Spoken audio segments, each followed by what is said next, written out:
Cet ancien salarié d'Amazon tient à rester anonyme. Il vient d'être licencié après des années passées à ranger en rayon les articles destinés à la vente, comme sur ces images d'archives. Son employeur lui reproche d'avoir quitté sa zone de travail en emportant des produits avec lui. Pas pour les dérober, mais pour les scanner à distance. Scanner 2 ou 3 colis tout en allant fumer ou aux toilettes permet de garder un rythme régulier et donc, en théorie, de rendre ces temps de pause indécelables par les managers. L'astuce est assez répandue dans l'entrepôt, mais strictement interdite par l'entreprise. À ce moment-là, apparemment, le manager serait venu dans mon allée. Moi, j'y étais pas. De 16h52 à 17h, j'étais pas dans mon allée. Moi, j'ai expliqué que j'étais aux toilettes. Le RH me dit que c'est une fraude. Scanner un produit en dehors de son couloir est en effet un contournement de la règle. Mais ce qui interroge, c'est la méthode employée par l'entreprise pour s'en rendre compte. Elle suit et enregistre chaque opération en temps réel. Quand tu arrives en mise en stock, tu as ton scan et tu scannes ton badge. Ton badge, il y a un code barre. Les chefs, les managers, sur leur PC, c'est tracé. Du coup, ils savent où on se trouve. À quelle minute, à quelle seconde on se trouve. Et ils te montrent sur le PC, là, de 18h15 à 18h25. Tu as été en temps d'arrêt. Est-ce que tu peux m'expliquer ? Tu as l'impression toujours d'être suivi au boulot, toujours un peu la boule au ventre.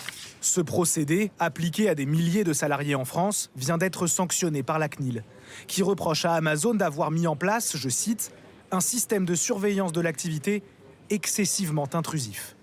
Le gendarme de la vie privée inflige une amende record au géant du commerce en ligne, 32 millions d'euros. Amazon a fait appel de cette décision devant le Conseil d'État. L'entreprise a refusé notre demande d'interview, mais un porte-parole nous précise, par mail: Nous sommes en profond désaccord avec les conclusions de la CNIL. L'utilisation de systèmes de gestion d'entrepôt est une pratique courante du secteur pour assurer le suivi des stocks et le traitement des colis dans les délais, conformément aux attentes des clients. Qu'il s'agisse de scanners, de badgeuses, de caméras ou de logiciels en tout genre, aujourd'hui, près de 7 entreprises sur 10 utilisent des outils de surveillance des salariés. 3 fois plus qu'avant le Covid. Le plus souvent, personne n'y prête attention. Mais certains cas finissent au tribunal, comme celui de cet ancien chauffeur d'une société de transport. Son employeur lui avait fourni un véhicule de fonction en précisant 2 choses. D'abord, qu'il n'était pas autorisé à l'utiliser en dehors de ses heures de travail, mais surtout, ce détail important. Ce véhicule était géolocalisé et dans le courant de l'année, j'ai peut-être utilisé mon véhicule 2 ou 3 fois à des fins personnelles. Pour moi, c'était pas quelque chose de très grave. Ils m'ont dit non, on vous a dit il fallait pas l'utiliser, donc ils m'ont pas laissé le choix. Ils m'ont dit on vous licencie, quoi. Enfin, voilà.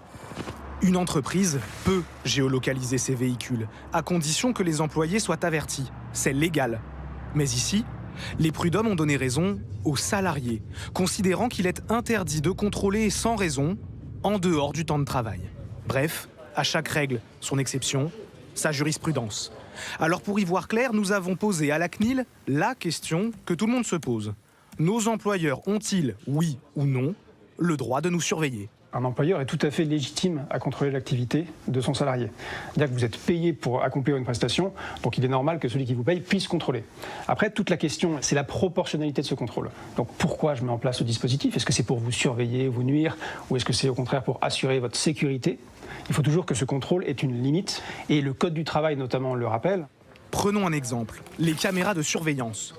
Elles sont autorisées pour sécuriser les biens à l'entrée d'une pièce, à la sortie d'un étage ou aux issues de secours. Mais elles sont interdites dans les espaces partagés, les salles de repos, les toilettes évidemment, et ne doivent surtout pas pointer sur un salarié en particulier. La vidéosurveillance représente l'essentiel des plaintes, 1300 sur les 1500 signalements traités chaque année par la CNIL. Mais depuis peu, un autre genre de surveillance, presque imperceptible, inquiète les salariés, celle de vos ordinateurs professionnels. Que sait votre patron ? Qu'est-il capable de voir ? Réponse d'un expert en cybersécurité. On peut prendre l'exemple de celui du marketing et de la communication et on va pouvoir ensuite rentrer dans le détail. Ça peut être les messages envoyés, les sites consultés. Si vous allez sur votre messagerie personnelle et que vous téléchargez par exemple des fichiers ou si vous consultez des sites par exemple pornographiques, eh bien ceci est enregistré dans la machine. Celui qui gère votre ordinateur peut voir l'intégralité de ce que vous faites. Parmi toutes les entreprises que nous avons sollicitées, une seule a bien voulu jouer le jeu de la transparence. Ce que j'observe, c'est qu'il y a plus de disparités entre les équipes que par le passé.